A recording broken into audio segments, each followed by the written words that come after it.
Hello दोस्तों, स्वागत है आप सभी लोगों का राजस्थान एकेडमी पर। मैं प्रवीण सिंह आप सभी लोगों के साथ में, जैसा कि आप सभी लोग जानते हैं, लगातार एलडीसी एग्जाम और छात्रावास अधीक्षक एग्जाम के लिए मैथमेटिक्स की क्लासेस लेकर के आ रहा हूं। और आप सभी लोग इन क्लासेस को इतना प्यार दे रहे हैं, उस सभी के लिए आप लोगों का बहुत बहुत धन्यवाद। और आप सभी लोगों को पहले ही बता दूं कि यदि आप लोग हमारे चैनल पर पहली बार विजिट कर रहे हैं तो आज से पहले की 6 क्लासेस हमारे YouTube चैनल पर आपको कंप्लीटली सिस्टमेटिकली प्लेलिस्ट के अंदर मिल जाएगी। आप लोग जाकर के प्लेलिस्ट के अंदर देखिए, आपको कंप्लीट क्लासेस सिस्टमेटिकली मिलेगी। हमने टॉपिक स्टार्ट किया था गुणनखंड, उसके बाद में बहुपद के गुणनखंड, और अब अपन पढ़ रहे हैं समीकरण और दो चरों वाले रेखिक समीकरण के बारे में। ये बैच एकदम बिल्कुल शून्य से शुरू किया गया है। यदि आप रेगुलरिटी बनाए रखते हैं, डेली नोट्स बनाते हैं और डेली चीजों को सीखते हैं तो आपको निश्चित रूप से ही पूरी मैथमेटिक्स समझ में आएगी। और साथ के साथ इसमें पीवाईक्यूज भी आपको कंप्लीट करवाए जा रहे हैं। और बड़ी बात यह भी है कि ये एकदम निःशुल्क है आप सभी लोगों के लिए, तो आप सभी लोग अपने दोस्तों के साथ में शेयर भी जरूर कर सकते हैं। अब एक जो है, कुछ विद्यार्थियों का बार बार डाउट आ रहा है, शायद फिफ्थ या फोर्थ लेक्चर के अंदर एक क्वेश्चन था जिसको मैं पहले यहां पर सॉल्व करूंगा। आज एक विद्यार्थी को मैंने आज व्हाट्सएप पर पूरी तरह से समझा दिया था कि ये ऐसे होगा, तो यहां देख लेते हैं कि इसमें दिक्कत क्या है। एक्चुअली ये एलडीसी 2018 का क्वेश्चन है और इसके अंदर शायद मैंने ये कर दिया था कि 1 माइनस एक्स और 1 प्लस एक्स गुणा x minus 1 plus x minus 1 का प्लस 1 का स्क्वायर करके ये छोड़ दिया। इससे आगे जो मैंने किया है कि ये कैसे हुआ, ये जो है कुछ विद्यार्थियों को समझ में नहीं आया था, तो मैं इसको वापस से एक बार समझाता हूं, फिर अपन आगे बढ़ेंगे, है ना।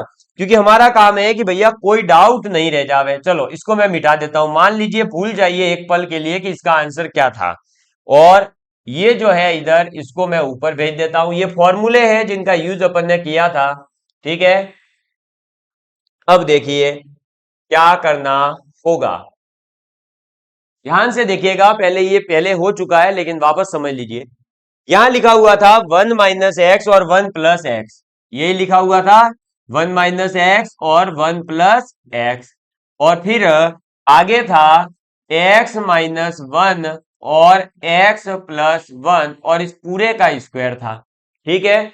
हम क्या करेंगे, इन दोनों को तो एज इट इज रखते हैं, 1 माइनस एक्स गुणा 1 प्लस एक्स, और इसको जो है ये स्क्वायर a इंटू बी का स्क्वायर लिखा हुआ है। बेसिकली ये लिखा हुआ है a इंटू बी का स्क्वायर, जिसको अपन ये भी तो लिख सकते हैं ए स्क्वायर इंटू बी स्क्वायर, ठीक है। जो भी चीज यूज कर रहा हूं वो मैं बता भी रहा हूं, तो यहां पर भी यही करेंगे। हम इसको कर देते हैं एक्स माइनस 1 का स्क्वायर और एक्स प्लस 1 का स्क्वायर। अब ये है 1 प्लस एक्स और इधर है एक्स प्लस 1, तो ये दोनों तो पेयर डायरेक्टली क्या हो जाएंगे, गुणा हो जाएंगे।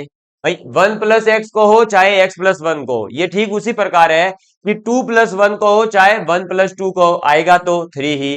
तो यहां पर भी 1 प्लस एक्स का गुणा एक्स प्लस 1 के स्क्वायर से होगा, तो ये हो जाएगा 1 प्लस एक्स की पावर 3। क्योंकि आपको पता होगा कि जब आधार समान है तो घातें जुड़ जाती है। 1 प्लस एक्स की घात कितनी है, 1, और x प्लस 1 की घात कितनी है, 2, तो 2 और 1 कितना हो गया, 3, तो यहां आ जाएगा 1 प्लस एक्स की पावर 3। क्लियर।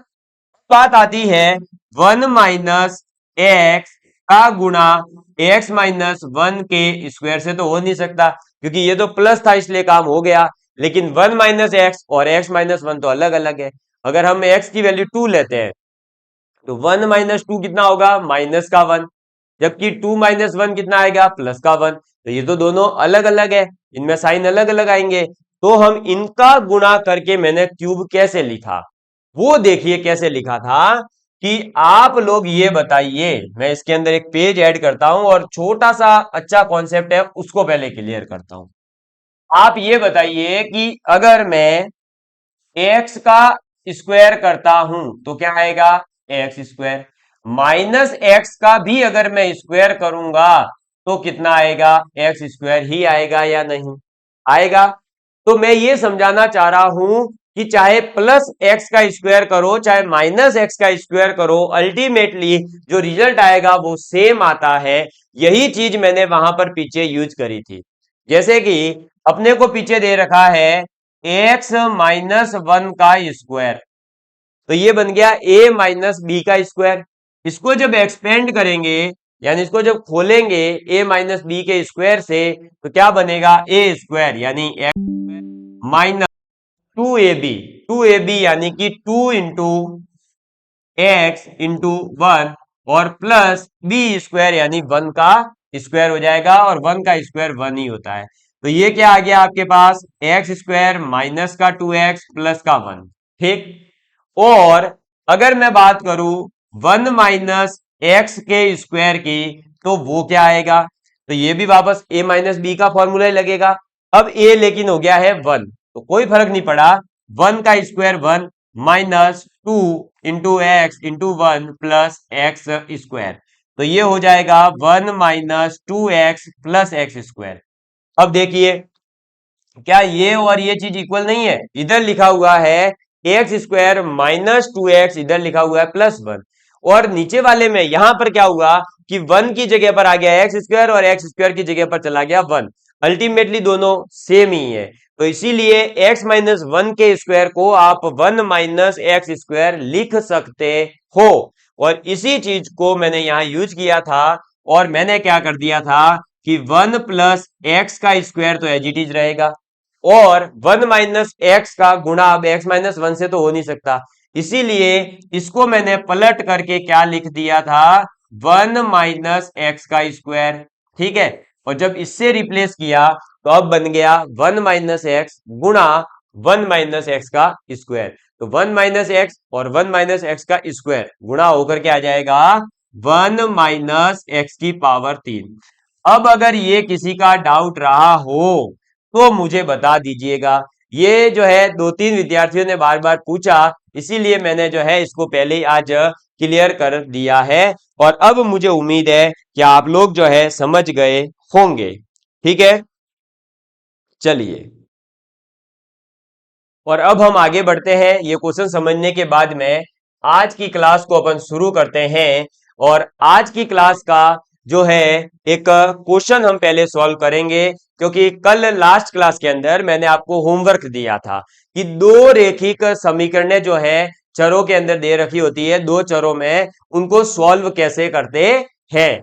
आप लोगों के लिए एक और खुशखबरी आ चुकी है, जैसे ही अभी मुझे मैसेज आया मैंने आपको बता देता हूं कि आप लोगों का जो इंतजार था कि साइंस की बुक कब आएगी, सर एलडीसी के लिए साइंस की बुक कब आएगी, तो मेरे प्यारे दोस्तों साइंस की बुक आ चुकी है, और उसका फाइनल कवर मेरे पास पहुंच चुका है। मतलब अब आपकी बुक जो है 2 से 3 दिन के अंदर मात्र आपके पास होगी, और आप सभी लोग जो है उस पुस्तक को पढ़ करके कमेंट जरूर कीजिएगा, फीडबैक जरूर दीजिएगा कि वो पुस्तक कैसी है। और मेरे साथ साथ बहुत अच्छे टीचरों ने उस पुस्तक को लिखा है, जब आप जानोगे तो आपको पता चलेगा कि वाकई में क्या बात है सर, क्या पुस्तक आई है। बस इंतजार करिए अब बुक पढ़ने का और बुक खरीदने का। और चलिए पढ़ते हैं इस क्वेश्चन को पहले, है ना। देखिए अपने पास है 2x प्लस 3y बराबर 13, 4x माइनस वाई बराबर 5, तो x और y का मान ज्ञात करने का मैंने आपसे बोला था। अब देखिए इस क्वेश्चन को कैसे सॉल्व करेंगे, जल्दी से देखेंगे। हमारे पास है 2x प्लस 3y बराबर में आपके पास 13, और एक इक्वेशन है 4x माइनस वाई बराबर में 5।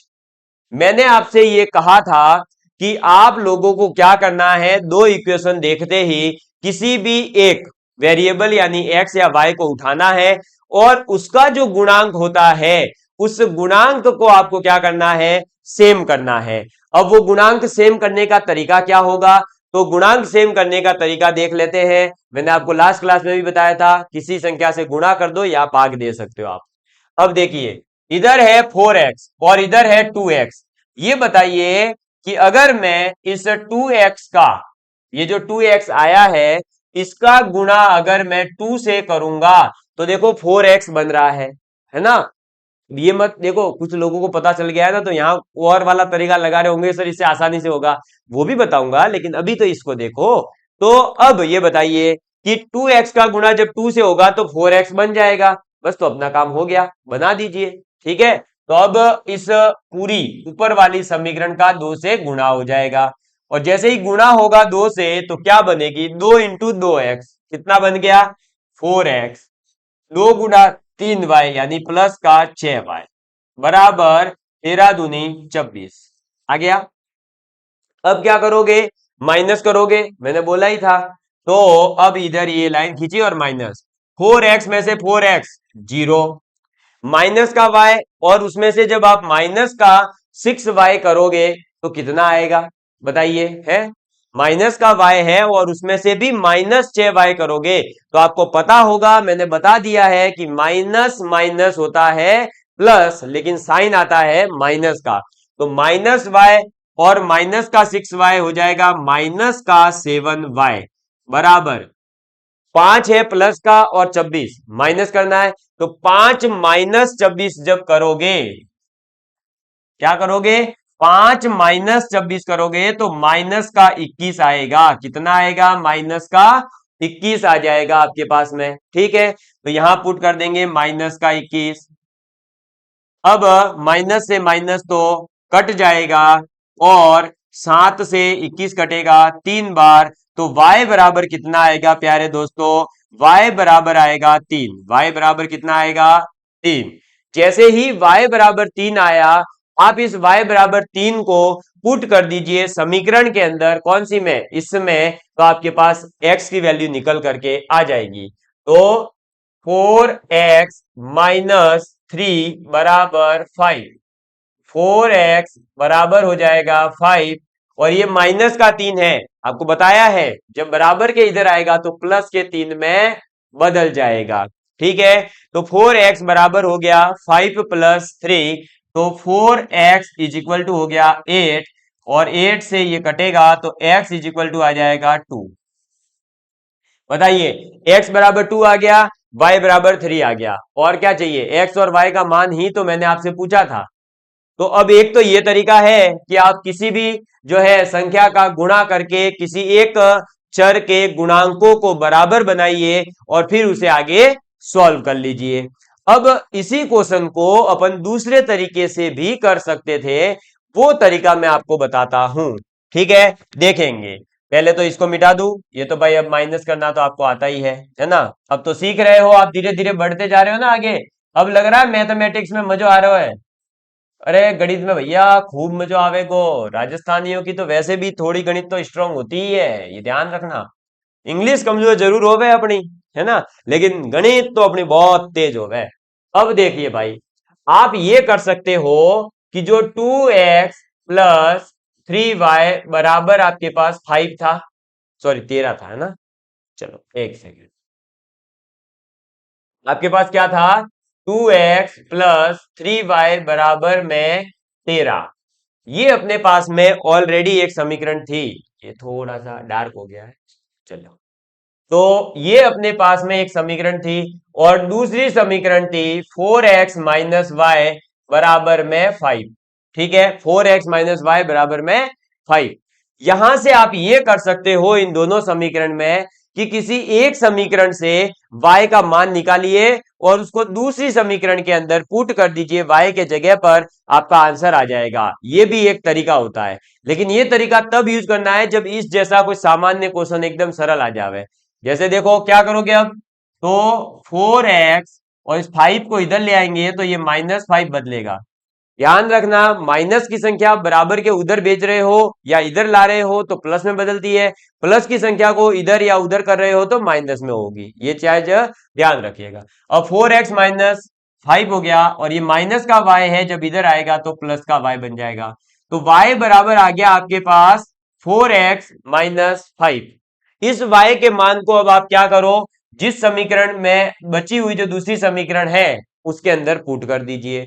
2x प्लस 3y बराबर 13, उसके अंदर इस y की मान को पुट करिए, क्या आ जाएगा, 2x plus 3 into 4x minus 5 बराबर अपना 13। ठीक है, समझ में आ गई बात। अब इसको सॉल्व करेंगे तो देखिए 2x प्लस 3 इंटू 4 तो 12x माइनस 3 पंजे 15 बराबर में आ गया 13। ठीक है, अब क्या करोगे, तो ये हो जाएगा 2 और 12x, एक्स एक्स वालों को अलग जोड़ोगे, संख्या संख्या को अलग जोड़ते हैं, ये चीज ध्यान रखना।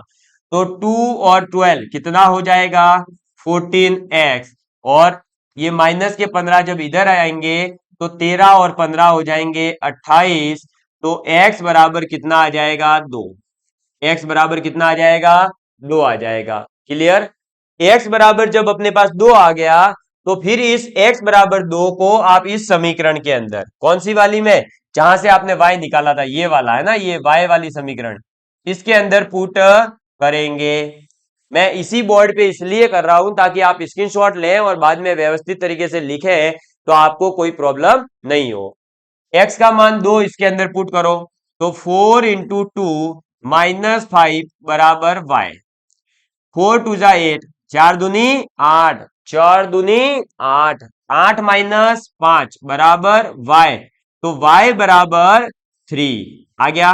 ये देखो, तो चाहे तो आप ऐसे करो गुणांक बराबर करके, चाहे आप जो है ऐसे किसी एक समीकरण से y का मान निकालो x के पदों में, और फिर उस y के मान को जो बची हुई दूसरी समीकरण होती है उसके अंदर पुट करिए और उसको सॉल्व करिए। अब इन विधियों को अलग अलग नाम दिया जाता है, लेकिन अपने को नाम से मतलब नहीं है, क्योंकि अपना कोई 10वीं बोर्ड का पेपर नहीं है कि अपने को वहां पर नाम पूछेंगे। ठीक है, चलो इसको लिख लीजिए फटाफट,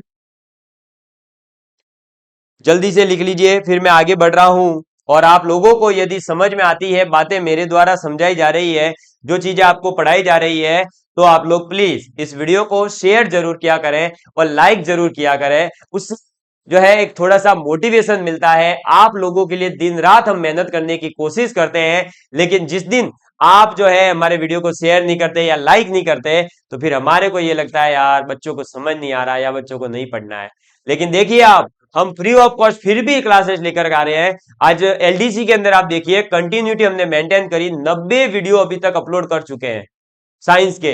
और मैथमेटिक्स के अंदर भी हम कंटिन्यू मंडे से फ्राइडे आएंगे, ये बात फिक्स है भाई। सैटरडे और संडे को हो सकता है कि अब हम जो है एमसीक्यू टाइप का कुछ करने की कोशिश कर रहे हैं। आज मैंने साइंस की पहली एक एमसीक्यू सीरीज का वीडियो लॉन्च किया है, आप देखिएगा उसको, कैसा लगा आपका प्रेजेंटेशन वहां पर हमारा कैसा था। अच्छा लगे तो प्लीज बताइएगा ताकि हम उसको आगे कंटिन्यू कर सकें। ठीक, चलो अब ये क्वेश्चन आपने समझ लिया, आगे बढ़ते हैं। अब हम आगे बढ़ेंगे तो हमारे पास में क्वेश्चन जो आते हैं वो किस प्रकार का आ सकता है वो देखेंगे। तो लिखिएगा नेक्स्ट थर्ड क्वेश्चन। ठीक है, थर्ड क्वेश्चन क्या है, रेखिक समीकरण है अपने पास। मान लीजिए 2x माइनस वाई बराबर 5 और दूसरी समीकरण है 4x माइनस 2y बराबर 10। ठीक है, दो समीकरणें दे रखी है, 2x माइनस वाई बराबर 5, 4x माइनस 2y बराबर में 10। ये दो समीकरणें अपने को दे दी और पूछा कि समीकरणें हैं इनके कितने हल होंगे। ठीक है, क्या पूछा गया कि जो ये दो समीकरणें हैं 2x माइनस वाई बराबर 5 और 4x माइनस 2y बराबर 10, इसके कितने हल होंगे। ऑप्शन ए आपके पास में है केवल एक।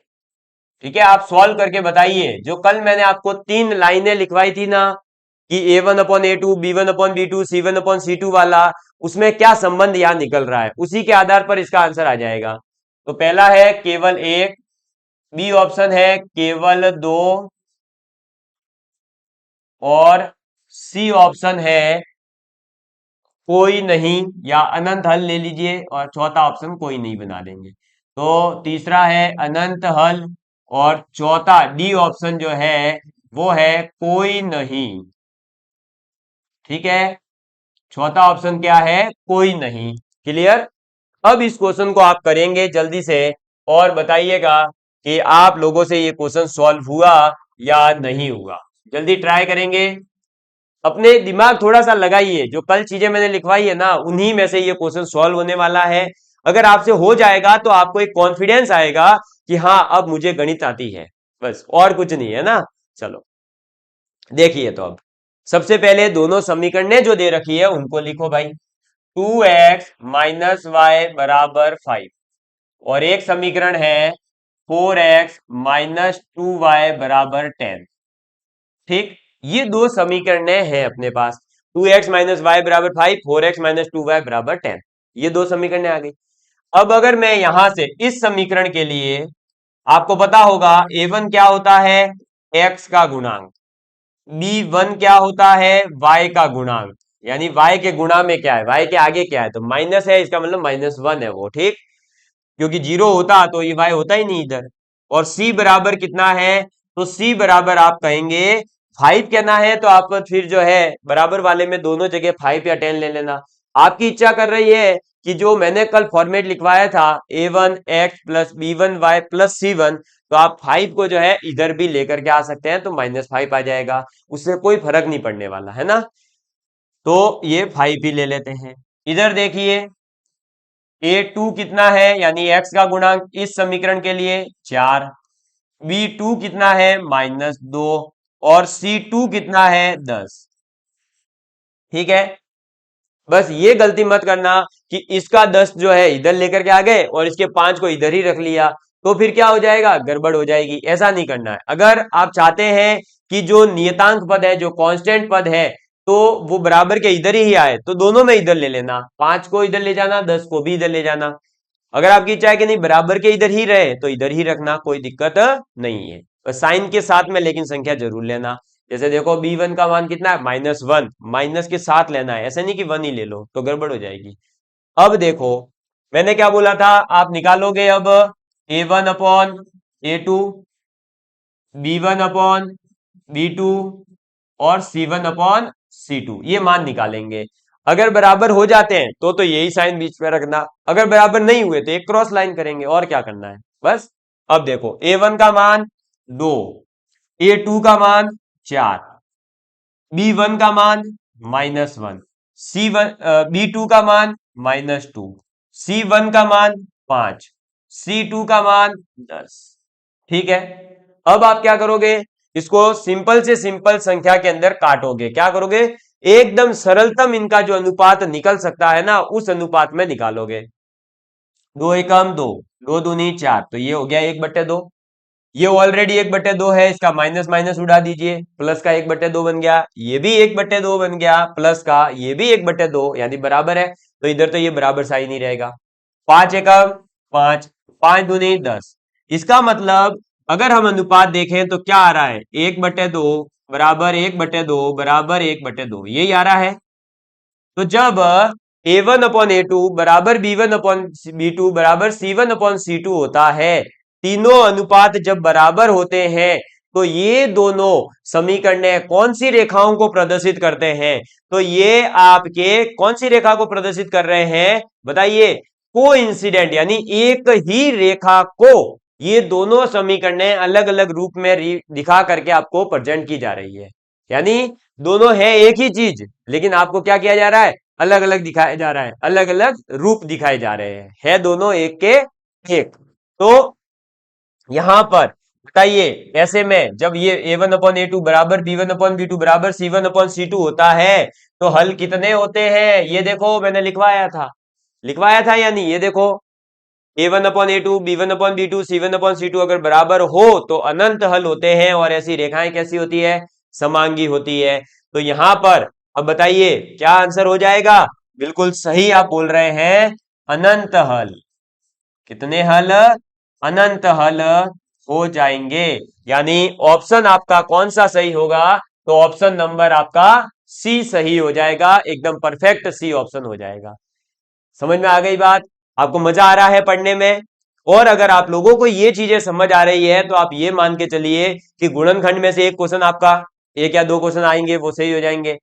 इस रेखिक समीकरण का एक क्वेश्चन 100% आया है चारों ही पेपरों में, तो आपके ये भी आ जाएगा। ठीक है, चलो, और पीवाईक्यू भी करवाऊंगा, है ना, ऐसा टेंशन मत लेना कि ओ भाई साहब पता नहीं पीवाईक्यू करवाएंगे कि नहीं। लो 2018 एलडीसी का ही क्वेश्चन अभी करवा रहा हूं, चलो आगे देखो, करो ये एलडीसी 2018 का क्वेश्चन करवा रहा हूं, देखिएगा क्या क्वेश्चन था।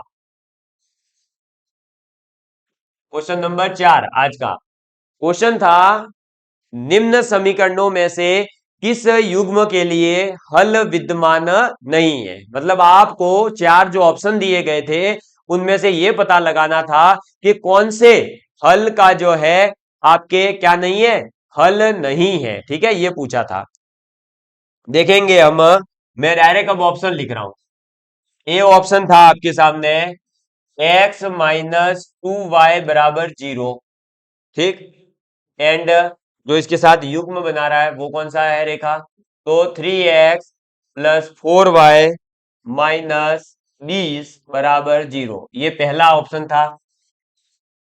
बी ऑप्शन था x प्लस 2y प्लस 1 बराबर 0 और 2x प्लस 4y प्लस 2 बराबर 0।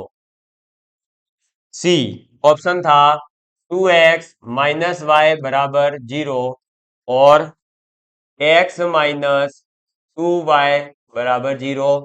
डी ऑप्शन क्या था, तो x प्लस 2y माइनस 5 बराबर 0 और 2x प्लस 4y माइनस का 12 इज इक्वल टू 0। ठीक है, ये आपके पास चार ऑप्शन थे और ये पूछा गया था कि किस युग्म के लिए, लो ये लिखना हो तो लिख लो, ये एलडीसी 2018 का क्वेश्चन है। वैसे ये सभी आपको जो है मैं प्रोवाइड करवा दूंगा, है ना, ये नोट्स पूरे के पूरे। किस युग्म के लिए, किस युग्म के लिए हल विद्यमान नहीं है, ये लो भैया, और ये लो करो अब, एलडीसी 2018 में आया हुआ क्वेश्चन है। लो, आपको लगता होगा ना कि इतना आसान क्वेश्चन थोड़ी पूछेंगे, लो ये पूछा था, करो। चलो करेंगे सभी सॉल्व, फटाफट इसका आंसर बताइए भाई क्या आएगा, और फिर मैं बताऊंगा कि इस क्वेश्चन को सॉल्व कैसे करना था एग्जाम में। चलिए, चारों ऑप्शन है, आपको जो है इस क्वेश्चन को, अगर आप बाद में वीडियो देख रहे हैं तो आपको क्या करना है, वीडियो को रोकना है ना, और वीडियो रोक करके आपको सॉल्व करना है और फिर इसका जो है आंसर कमेंट करना है और फिर आगे बढ़ना है। तभी आपको पढ़ने में मजा आएगा, तभी गणित समझ में आएगी, कॉन्फिडेंस आएगा। वरना तो केवल भजन सुनने की तरह सुनोगे और चले जाओगे तो कोई समझ में नहीं आएगा, फिर मेरे को मत कहना कि गणित समझ में नहीं आ रही।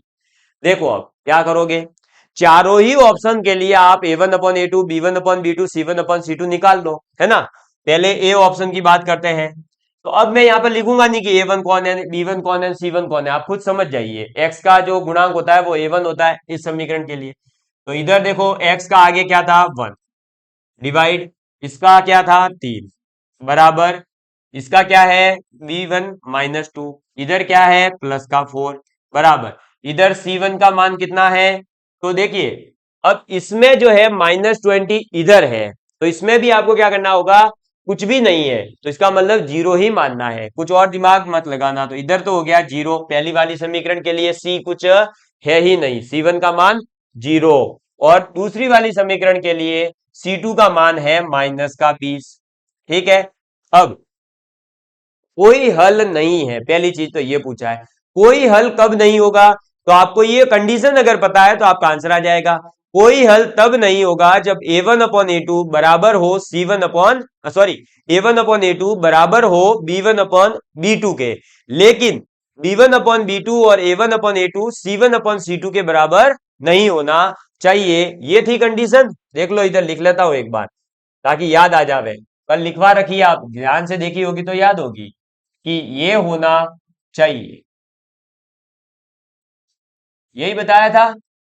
क्यों नहीं होता इसका विद्यमान हल, क्योंकि ये समांतर रेखा को प्रदर्शित करता है। ठीक है, तो अब आपका क्या काम है, आपका काम है कि a1 अपॉन a2 और b1 अपॉन b2 जो है किसमें बराबर आ रहे हैं और c1 अपॉन c2 किसमें बराबर नहीं आ रहा, वो चेक कर लो।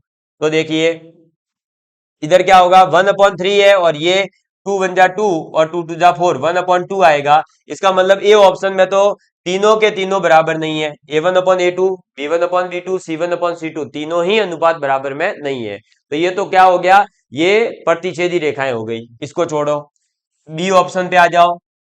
x का आगे कितना है 1, इधर कितना है 2, बराबर इधर कितना है y का गुणांक 2, इधर कितना है y का गुणांक 4, इधर c की वैल्यू कितनी है 1 और इधर c की वैल्यू 2।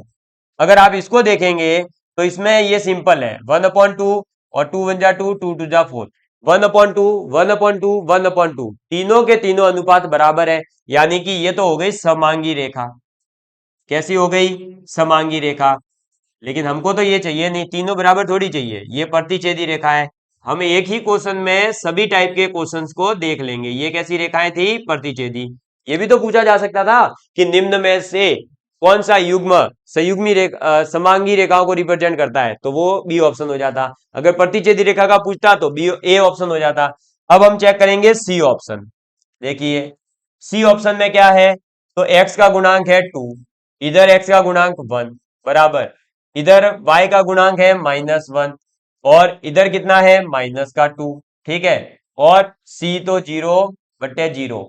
तो ये बताइए, एक है 2/1, एक है 1/2, बराबर होता है क्या? कभी नहीं होता। और C1/C2 भी बराबर नहीं है, यानी ये भी प्रतिच्छेदी रेखाओं को रिप्रेजेंट कर रहा है।